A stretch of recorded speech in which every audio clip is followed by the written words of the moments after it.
এটা সাউথ এশিয়ার মধ্যে সর্ববৃহৎ একাডেমিক আর্চারি একাডেমি করার চিন্তাভাবনা আছে, কারণ এটা ইন্ডিয়াও চাচ্ছে, হ্যাঁ পাকিস্তান তো অতটা জানায় না, শ্রীলঙ্কা চাচ্ছে, বাংলাদেশ সবই চাচ্ছি।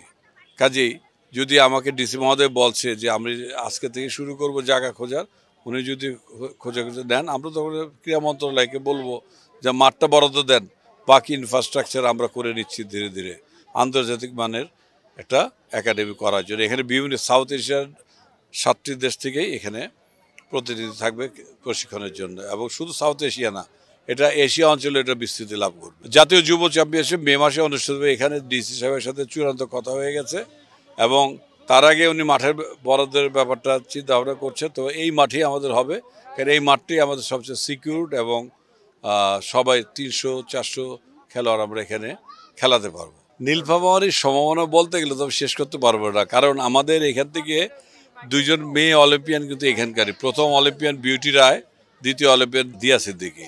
বিউটি এখন আমাদের সাথে সম্পৃক্ততা আছে, তাকে আজকে আমি তাকে আমাদের ন্যাশনাল টিমের সহকারী কোচ হিসাবে আমরা নিয়োগ দিয়েছি। ডিসি মহোদয়কে আশ্বাস দিয়েছি যে তার ব্যাপারে আমরা যতটুকু পারি করব। হ্যাঁ, তাকে আমরা কোচ হিসাবে ট্রেনিংগুলো করাবো বাইরের। যারা শুধু বিউটি রায় না, আমাদের প্রাক্তন খেলোয়াড়রা যারা আছে, যারা ইচ্ছুক কোচ হতে বা জাজ হতে, তাদেরকে আমরা লজিস্টিক সহায়তা আমরা দেব।